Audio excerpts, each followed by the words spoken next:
Falsafah hidup. Falsafah hidup orang Batak. Falsafah hidup orang Batak adalah suatu kumpulan pandangan hidup yang mengatur dan membimbing perilaku masyarakat suku Batak di Indonesia. Di antara beragam aspek penting dalam falsafah hidup orang Batak, terdapat beberapa nilai kunci yang mencerminkan jati diri dan kehidupan mereka. Pertama, terdapat Hagabion yang merupakan harapan untuk memiliki keturunan yang baik dan hidup panjang. Bagi suku Batak, jumlah keturunan dianggap sebagai tanda keberhasilan dalam pernikahan. Selanjutnya, Uhum dan Ugari menekankan pentingnya menegakkan hukum serta berperilaku baik dan setia dalam menjalani kehidupan sehari-hari. Hamoraun merujuk pada konsep kehormatan yang mencakup keseimbangan antara aspek materi dan spiritual dalam hidup mereka. Falsafah ini juga mengajarkan pengayuman yang mengharapkan orang Batak untuk menjadi pelindung dan pengayum bagi sesama. Oleh kerana itu, mandiri dan tidak bergantung pada orang lain adalah nilai yang ditekankan. Marxisarian adalah nilai yang menghargai perbezaan dalam masyarakat. Dan meskipun perbezaan itu ada, orang Batak berusaha menciptakan hubungan harmonis. Terakhir, kekerabatan adalah nilai yang sangat melekat dalam budaya orang Batak, menjaga tali persaudaraan yang erat antar subsuku, baik di kampung halaman maupun saat merantau. 1. Unang Halosun. Orang Batak rela merantau ke daerah lain demi memperoleh kehidupan lebih baik. Baik yang merantau maupun tidak, mereka memegang filosofi Unang Halosun. Artinya adalah jangan malas. Maksud filosofi hidup ini mengingatkan orang Batak agar pantang menyerah, bekerja keras, tanggungjawab dan tak ragu untuk bekerja apapun, asal tidak melakukan hal terlarang. Filosofi Unang Halosun dapat dilihat dari perjalanan karier Yodra Ginting. Pemenang Indonesian Idol 2019 ini berhasil mengungguli puluhan ribu peserta dan ketika dikritik pun ia mampu menunjukkan suara terbaiknya. 5 tahun sebelumnya, ia mengikuti Talent Search Indonesia mencari bakat 4, tetapi menempati posisi keempat. 2. Unang Hauton. Unang Hauton berarti jangan bodoh.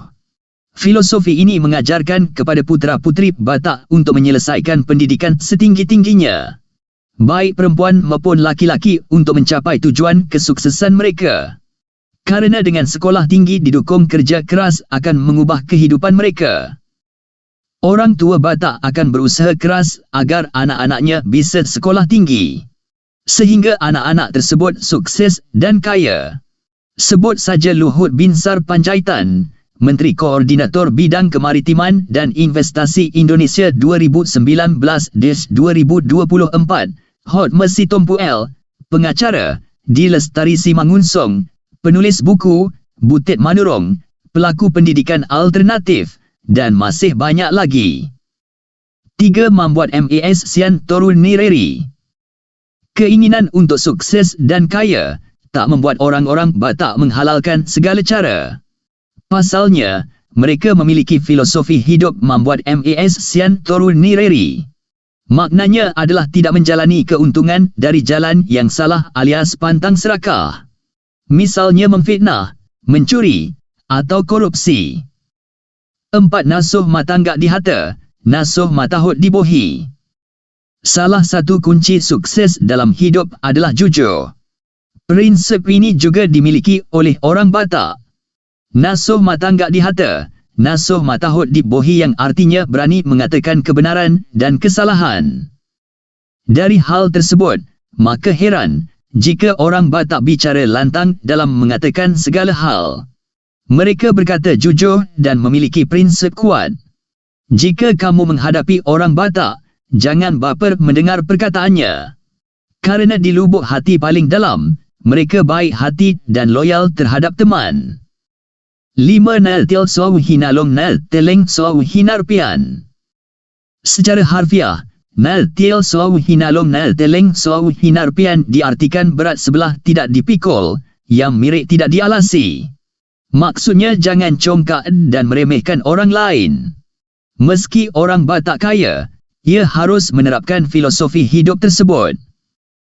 Kerana kekayaan tak ada artinya jika tidak berguna bagi orang lain. Prinsip ini bisa dilihat dari kisah Butit Manurung. Sejak kecil, hidupnya berkecukupan hingga akhirnya menuntaskan pendidikan di Universitas Pajajaran, Bandung. Namun Butit mengabdikan diri untuk pendidikan anak pedalaman. Ia tinggalkan Bandung dan bergabung di sebuah lembaga swadaya di Jambi. Jauh dari hingar-bingar kota, ia bertugas sebagai pengajar untuk suku anak dalam di Taman Nasional Bukit 12 dan Bukit 30. Dari sana lahirlah Sekolah Rimba. Dia kembali membangkitkan semangat jika berbuat baik jangan setengah-setengah kata Pris IA tentang Butit. Femina Co. ID, 28 September 2018.